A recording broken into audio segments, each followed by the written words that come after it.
All right, distinguished ladies and gentlemen, friends and well wishers out there, welcome to 2024. Oh, I'm so excited. This is Societal Concerns Program. As we embark on this journey together, I extend my heartfelt appreciation for your presence out there, reflecting upon the remarkable year 2023.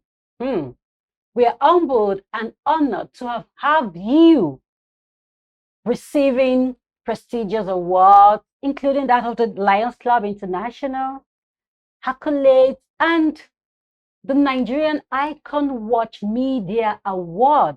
Wow, this recognition underscores our commitment to making a positive impact. Let us collectively dive into the Societal Concerns Program, fostering a spirit of unity and positive change. I will want us to go on a short break, and after then, I will introduce a topic to you and who my guest will be.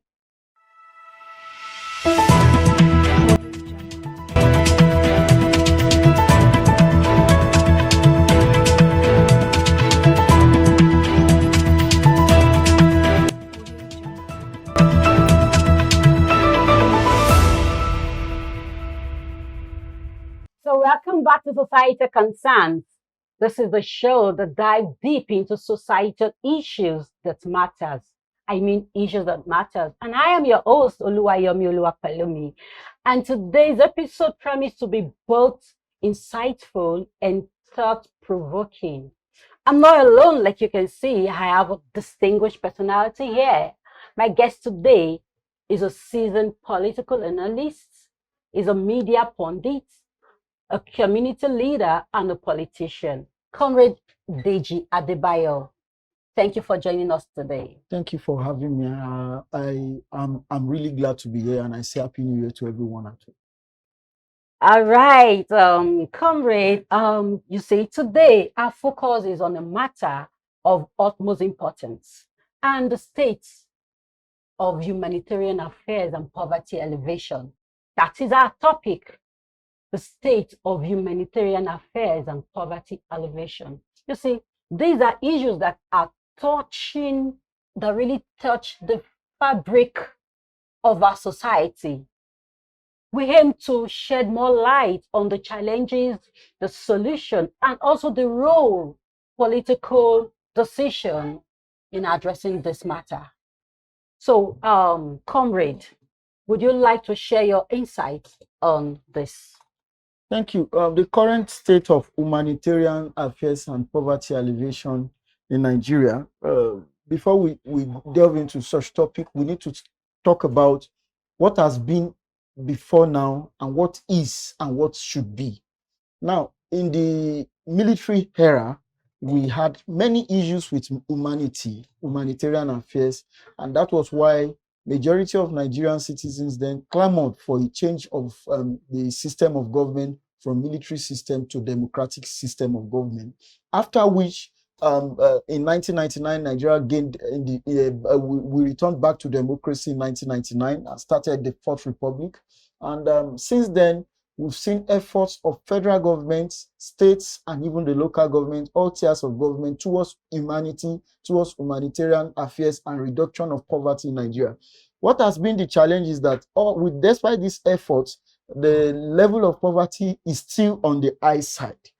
Peradventure, it could be because the population rate is also at a trigonometric rate. It's doubling, increasing. But I remember in the days of President Olusegun Obasanjo, there is these several programs that were put in place for poverty reduction. Now fast track back to for poverty reduction, alleviation, and other things. And fast track to the era of the recent president of the Federal Republic of Nigeria, General Muhammadu Buhari, who just left government. You see that for 8 years on a row, he did a lot of poverty reduction programs, and they even it was under him they created a specific ministry for humanitarian Humanitarian affairs affairs. and others. Now, to the government of President Bola Ahmed Tinubu, he has also continued, they've looked into that very unit to make it proper. Thankfully, this has been duplicated both at the federal and state level and even to the local government level. Majority of local Both government, the federal, the federal, state, the and the state, and the local local government. At level. these three tier levels of government, you see that there are units or departments that addresses poverty alleviation. For example, in Lagos State, we call that unit WAPI at the local government, and there's a ministry to that. That's Women Under the Affairs and Women's Affairs Poverty and Poverty Alleviation. Alleviation. That's to tell you that the focus is on women like widows, vulnerable women, girls, and others. Then poverty alleviation generally. So that's to tell you that the democratic system of government pays more attention to humanity and then poverty alleviation. So that's the state as at now. Meanwhile, there's room for improvement.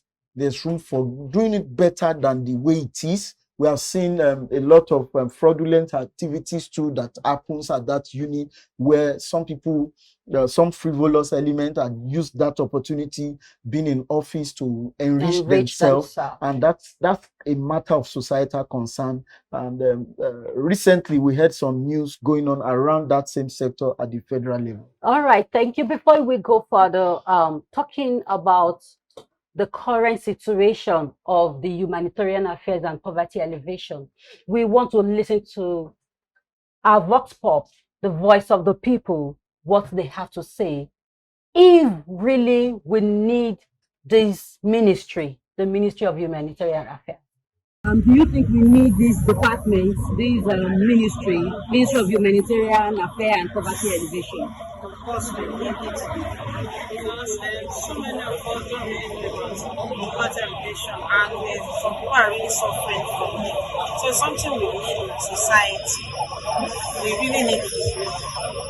We really need it. But can you talk about the people that are representing us? What advice do you have for the government? People that are representing us is to check our environment and specific, all these legislations they put in places like all these local governments, they should check around where they are placed in to do the needful so that people will suffer system. Yeah, yes, number one, Nigeria don't really need it, as a matter of fact. But we can make a reference to Okorocha when he was the governor.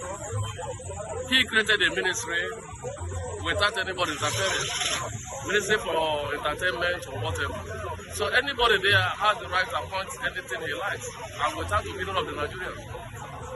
For example, the lady that is involved is supposed not to be there. She's not qualified, as a matter of fact. She's really inexperienced.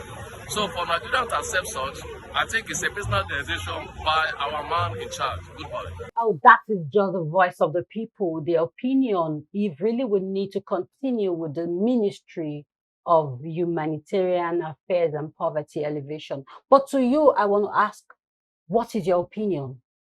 Like, I am a person who is of the opinion that Nigeria has good systems in place. Nigeria has good laws. The challenge we have always had is who mans this unit. You know, it's not about just setting up an institution. It's about having the right hands manning those institutions and doing it right. Like I've always said, that our issue in this country, it's not structural, it is attitudinal. So now I am of the opinion that those ministries are very important for a developing society. Even the Sustainable Development Goals would tell you that there's a need to reduce poverty. SDG. Yes, even the Millennium Development Goal, poverty alleviation, poverty reduction is a unit that has not left the development agenda of the world from time immemorial. So it is not about striking any ministry out or saying, but getting it done the way it should be done, getting it done the right way. So it is, and that is about who and who, fixing the round peg in the round hole. You know, when you put in people because they are your they are your associate, they were your friend when you were in school and you became this public office holder, and you are not sure, but you just want to just compensate them for, being loyal to you in politics, or being, you even if that must be, what of their ability to fit in that right position. You discover that a lot of people, they become, even to the level of ministers, even to the level of president, they become president and start learning on the job. It is not that they have learned all these things before getting to the positions which they get to. So at the detriment of the masses, at the detriment of those who are supposed to be beneficiaries, at the detriment of the public fund used in sponsoring Okay, those now ministers. you just said something. You said putting the round peg in the round hole. Exactly. And you also talk about learning on the job. Are you trying to say that it is wrong or it is not lawful to learn on the job? And if you're looking at it in that direction, then when then will you want to give opportunity to those people that are coming? So what are you going to say Thank to you. that? In a rightful society, if you are aiming to be a medical doctor, Yomi, it is not the day you get to the hospital to inject that you start to learn. If you are aiming to be Nigeria president, I, for one, sitting before you, I have an ambition. I have a dream to be the Nigerian president someday, when I don't know. But I am preparing, trying to study the presidents there. I don't have to become president before learning how to be a president. I don't have to become a governor before learning how to be a governor. I can understudy. I can work for.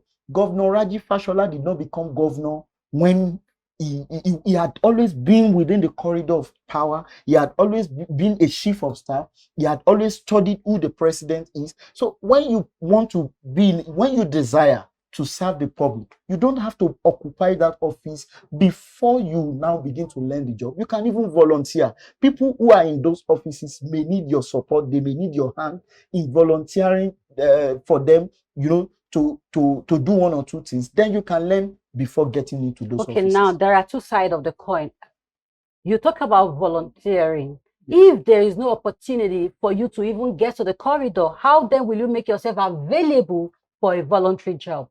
That is one. Then the other question now is, when the opportunity comes and you are being given that opportunity to serve, are you going to say because you have no idea, you don't want to learn on the job, then you reject the offer? Thank you. Like I said, when we talk of public institutions, these are very sensitive positions that are even more sensitive than a surgeon's job. You know why? Millions of lives are attached. Every decision made by every stupid person in position affect not just that person, but the lives of the born, the living, and yet unborn. Now, these are sensitive positions that we don't have to play gambles with. It is only in Nigeria I see that there is no issue with you being a primary school holder and being a governor of a state. These are not right.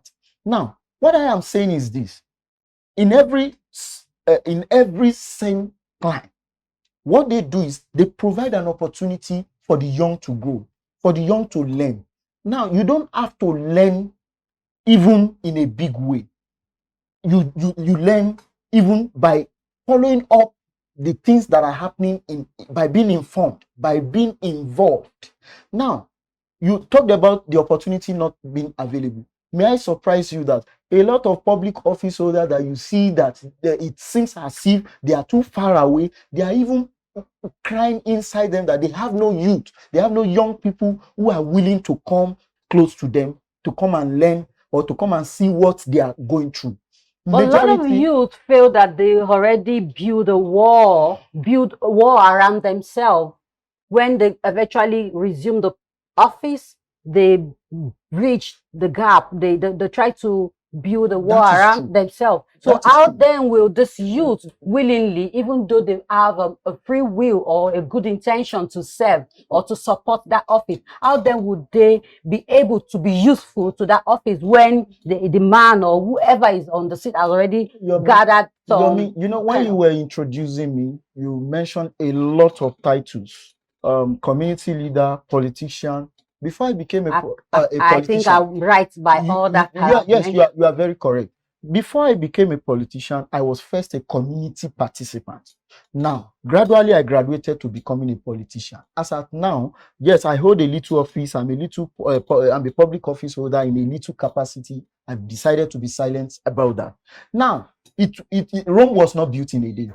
It is not a day job. Now, this now affects this topic, poverty alleviation. You see, when people come and say, I want to go to a particular office to serve the people. Yes, when that person gets into office, it is not expected that the person should not operate an open door policy. Meanwhile, come to think of it, imagine somebody who is still settling down to be a senator, yet he has about 1,000 loads of responsibility of people who are chosen to give birth to children that they cannot take care of. They are now expecting the senators to be the one taking care of them. Yes, that can come. But should that be the first thing that person should be concentrating on, or the person should be concentrating on making good policies for the country to thrive? Now, you will now see that the person has no option than to change their number or try to create a little world, to shield them off the fake ones and allow to see the ones who really need. But do you help. agree with me that different people goes to the office with different motives? Yes, of course, different motive. But if you don't set up some standard, how do you know the motive at which that person who has come to you? I'm not trying to defend public. And I also want to holders. take you back now, according to what you said, talking about the youth and youth involvement. We have been the country, the state of the country at the moment, and all that we have desire, all that the young Nigerian young people have actually desire is to be involved, inclusivity. Yes. So now, are you trying to say that if you are not groomed, if you don't have the knowledge, then you cannot be included? That inclusiveness cannot happen, or it is wrong to include you because you don't have that knowledge or you don't have a That's not what I am saying. I am saying that everybody must be qualified for a position before they get into position. But for you to be qualified, you have no excuse how you should be qualified. And now, what's the basic qualification? Being informed and being involved. From that, you have the requisite knowledge to now take up some positions. Now, what I am also saying by extension is that youth involvement, like it said, that you can force a horse to the river, but can you force the horse to take to take water? One of my political mentors is the current president of Nigeria. He would say that success is not served a la carte. Nobody brings anything good towards you. You want to be part of a society. You want to make impact. You want to contribute. You want to lead. You want to serve. Who comes to your father's house to tell you this is how to lead, this is how to serve? You will be the one to now take the right step. First, before you become a politician, you need to be a registered party member. Nobody comes to your house and give you party membership form. You will be the one to go and identify, where am I? What's the name of my ward? What am I supposed to do? Then you take a step towards it. If the youth wants to get involved, they should also take a bold step of volunteering to be involved and informed. That's my position. All right, now let me take you now to the current situation at hand in the office of the Ministry of Humanitarian and Poverty Alleviation. Of course, talking about inclusivity, and the government have really tried enough to include the women into his cabinet, but this is happening. So what do you have to say to that? Well, thankfully, I am one of those who advocated for women involvement, not just women, young women involvement in the administration of President Bola Ahmed Tinubu. Thankfully, I'm one of those who fought vehemently for the emergence of President Bola Ahmed Tinubu, because I know he's a lover of young people and the women. He has practically proven that in all facets of his being in public office. Now, as touching what has transpired in that, well, it is a matter of what I said earlier, that most of the time people are not prepared when they jump into office, and when they jump into office, they get themselves in trouble carelessly, because there are processes. Public office is different from your private business. There are ways you run public office. Let me ask you, okay, Yes, are you trying to say that every politician, or for you to resume a political office, for you to resume to political office, you need to be schooled? Exactly. You need to be groomed. Now, I'm sorry to mention this. I'm not supposed to. The ruling, I don't want to mention the name of the party, but the ruling political party, as the chairman, has just rolled out a plan to digitize party membership, whereby at the comfort of your home, you can register as a party member. So you have no excuse. Then two, they are also planning to create an institution for politicians, whereby you can now begin to learn the ropes of the rudiments of politics. Now, everybody needs to be schooled. It is high time we said no to accidental public office holders in this country. It is high time we said no to I don't used to have a shoe. Now I have a shoe. Now, when you have a shoe, you became president, and you now begin to put all of us in problem. It's high time we begin to put in people who have proven themselves to be the best hand in this country, in their personal private life, in their businesses and ventures, into public offices. You're a journalist. You would do well to be a minister of information, having groomed yourself in line. How will it feel like making somebody who is a farmer a minister of information? What do you expect of the outcome of such a minister of information? These are challenging. But when we bring in our friends, our cronies into public office, and they are not well schooled, fine. When immediately they resume office, they go for training. They will train them, leadership training, maybe one few weeks, few days. Within that few days, you discover that some of them will not be present in those programs. You discover that some of them who are even present there, they are not there for the purpose of the program. They are there for the camaraderie of it. They are there for the show, for the pictures, for the selfie, that I am now the commissioner for this, I am now the supervisor for this, I'm now the minister for this, I'm now the this for this. But the essence of that training, they will not pay attention, and that gets them their hands burnt sometimes, whereby they take some decisions that are outside public provisions. Mm. Well, I think we are already handling the solutions to this. And that is part of what you have recommended, that every politician ought to go through this institution Before they and become public office holders. before they become public officers. But Yes. is that the only solution you think that we can use to salvage the situation at the moment? Well, the solution, as an educator myself, as a professional educator, I would have said we introduce it into school. But the question is, do we now begin to introduce everything into our school syllabus, our curriculum? Then we get ourselves, confused. I think leadership is an inborn thing, like teaching. It's inborn, but you need to also build it.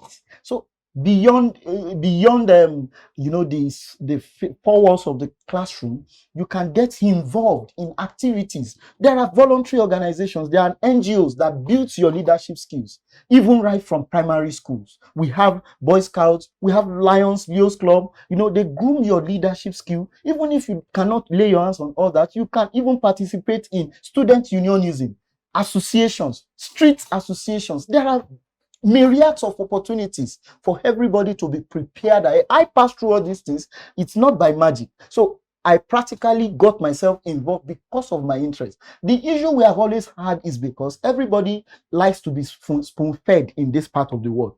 Everybody has this mindset of, it is my right for government to take care of me. It's my right. They know what to do now. Even if I'm suffering, they are doing it in UK, they are doing it in America. We have forgotten that there were deliberate decisions, there were deliberate intentions by the leadership of those nations many centuries back towards that future where they now enjoy.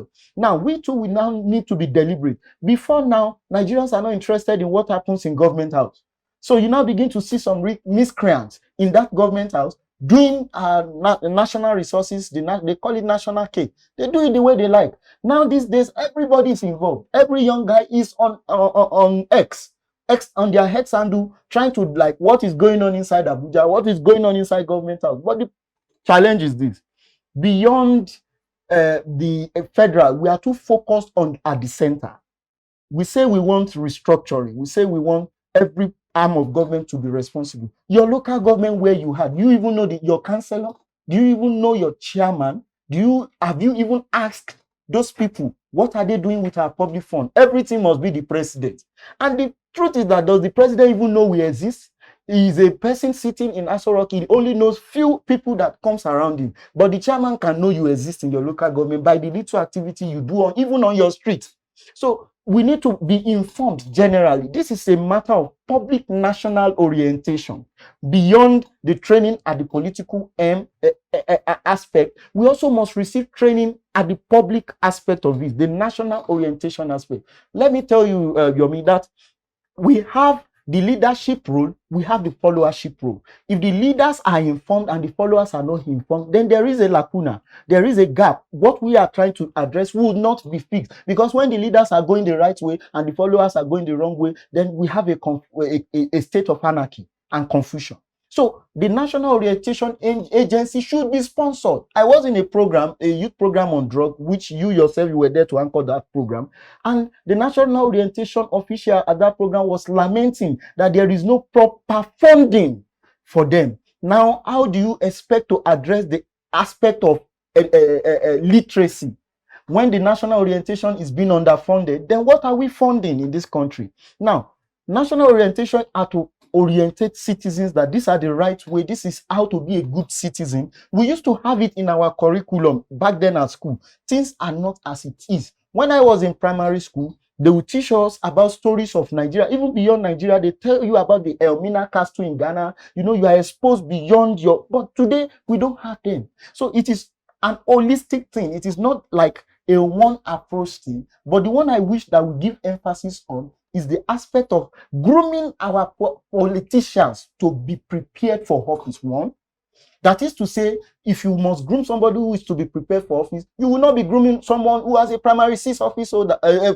primary six certificate. Because even as at now, I fear that some people who are even university graduates are like primary six or that in the 1940s. So grooming them, preparing them for leadership, then also preparing the citizens themselves for followership. Grooming them for leadership and preparing the citizens for followership. That is really interesting. I really think that that solution will really go well with a lot of Nigerians. You are all out there. We want to hear your comments. What is your opinion? What do you think about all that? Okay, now, Comrade Deji, I want to also have a transit. Of course, yes, we will see reactions of the people concerning that and all that had happened around the Minister of Humanitarian and Poverty Alleviation. But let's take a digress and let's have a transit to the military reactions to the Governor Sanwo-Olu's action. Don't pick two of them. Sit down. Sit down.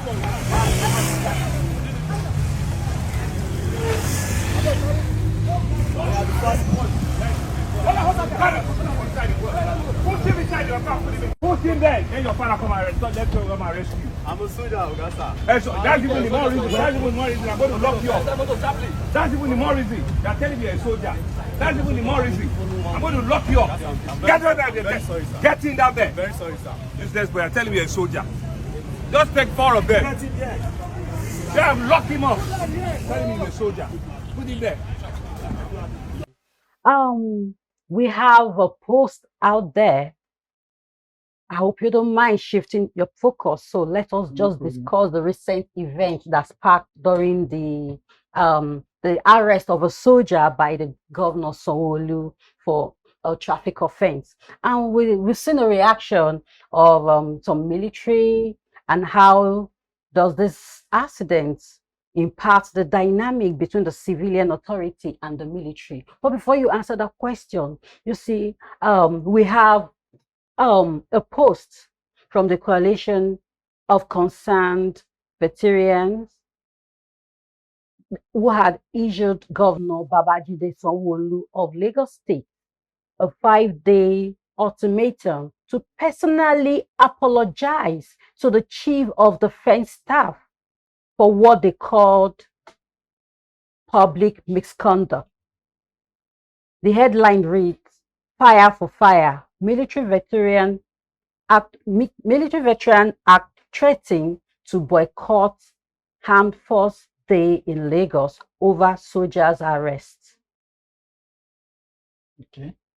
So I want to ask you, comrade, What What do you think? And how does this accident impact the dynamics between the civilian authority and the military? Thank you so much. Let me start from this basic statement that two wrongs don't make a right.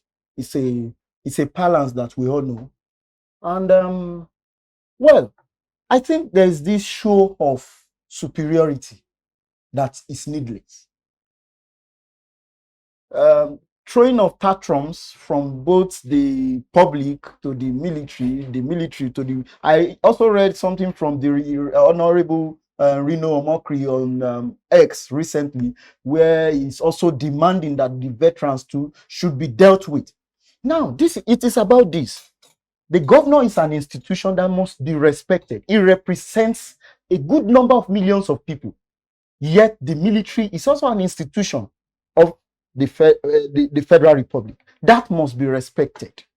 Meanwhile, based on what Governor Sanwo-Olu did, personally, whatever I am saying here is my own opinion, and I am not saying that it is the right thing or it is the wrong thing. If you feel that my opinion is okay with you, then you can go with it. If it's not okay with you, please do well to criticize it. But this is the truth. What Governor Sanwo-Olu did is not wrong. It is constitutional. Mind you, the banning of Okada rider and the usage of Okada, there are two things. The person who rides and the person who uses the Okada in some specific parts of the state, not all parts of the state, in some specific areas known to all citizens of Lagos, is a law passed by the State House of Assembly. It is expected that the number one person to enforce such is the governor of the state. For the governor of the state to have come at the beginning of a year to do that, he doesn't have that luxury of time to do that all the time. But he's trying to send a message to the citizens that this is a new year. Lagos would not take this if we have made a law and some people, they fail to abide by such laws.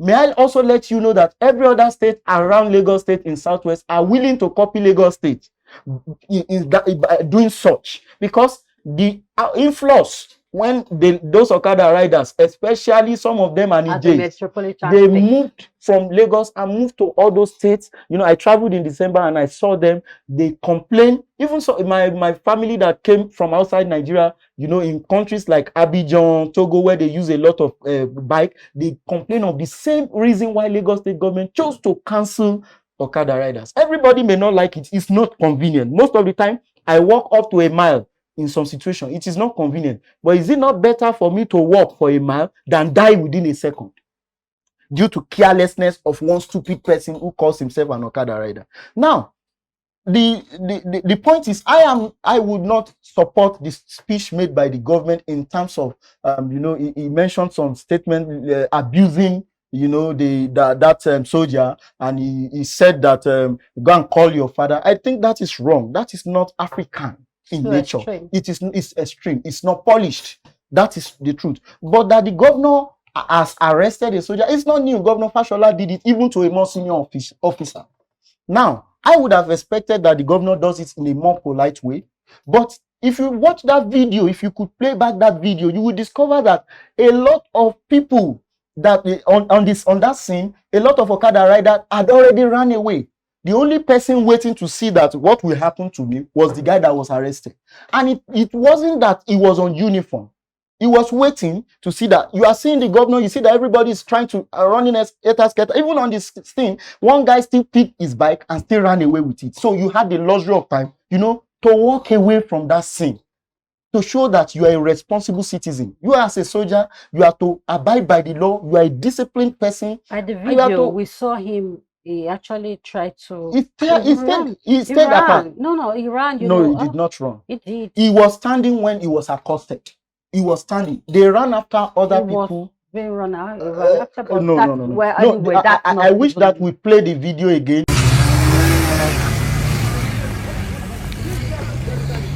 Don't pick two of them. Sit down. Sit down.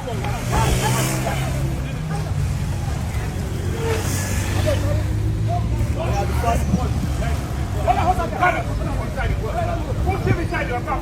Put him there. Then your father come and rescue. I'm a soldier, Ogasa. So that's even the more reason. That's even the more reason I'm going to lock you up. That's even the more reason. They're telling me you're a soldier. That's even the more reason. I'm going to lock you up. Get out of there. Sorry, sir. Get in down there. Very sorry, sir. Useless boy, I'm telling you you're a soldier. Just take 4 of them. Get in there. Yeah, lock him up. Telling me you're a soldier. Put him there.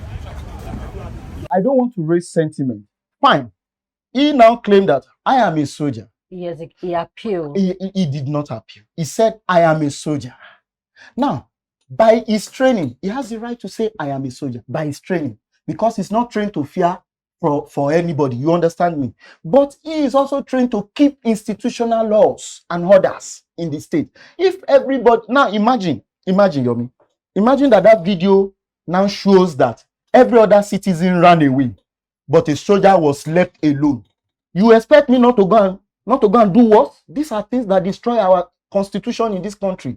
When you pardon some, you pamper them because they hold one, they are omo olowo or omo big man or omo eyan kan or soldier.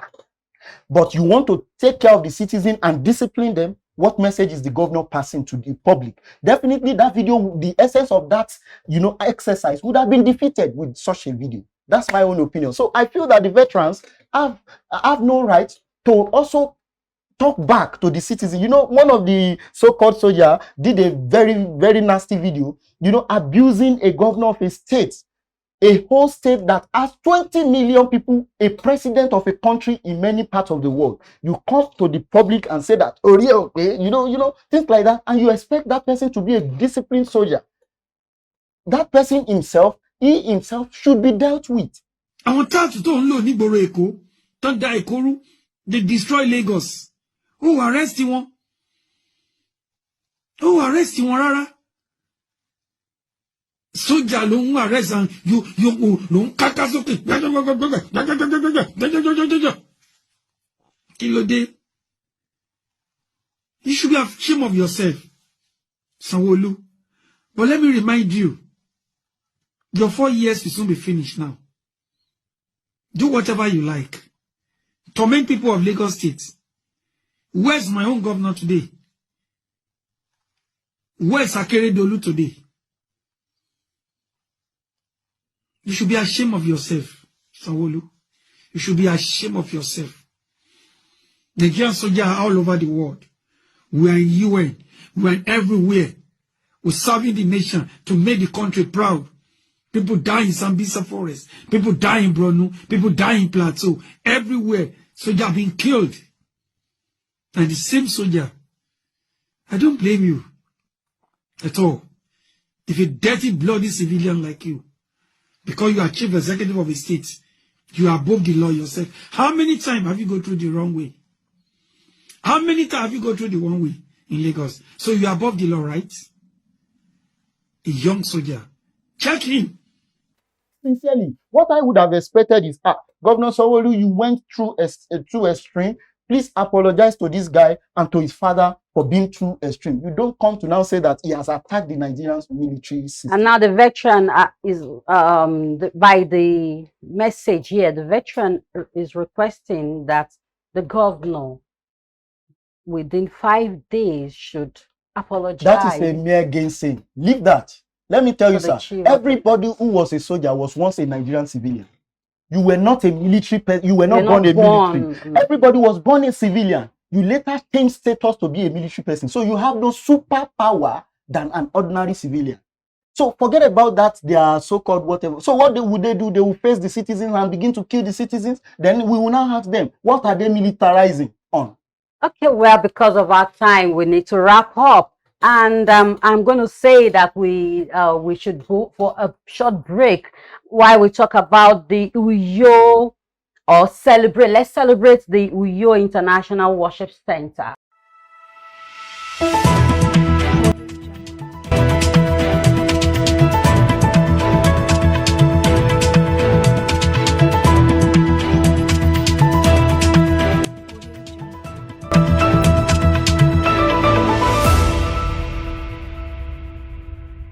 If you have any question, any thoughts on today's topic, please feel free to drop them on the comment box.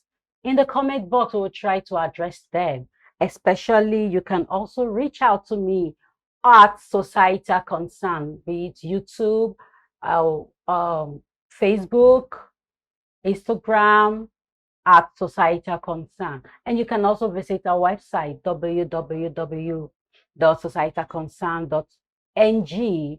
Was a really good one for you, but we really don't have much time. We need to wrap it up. And remember that um, I really want to express my gratitude to Thank you you. all, and also especially to you, my guest for today, you so Comrade Deji Adebayo. Yes. And this is Comrade Deji Adebayo. Definitely we know when we have the opportunity to bring you up again next time.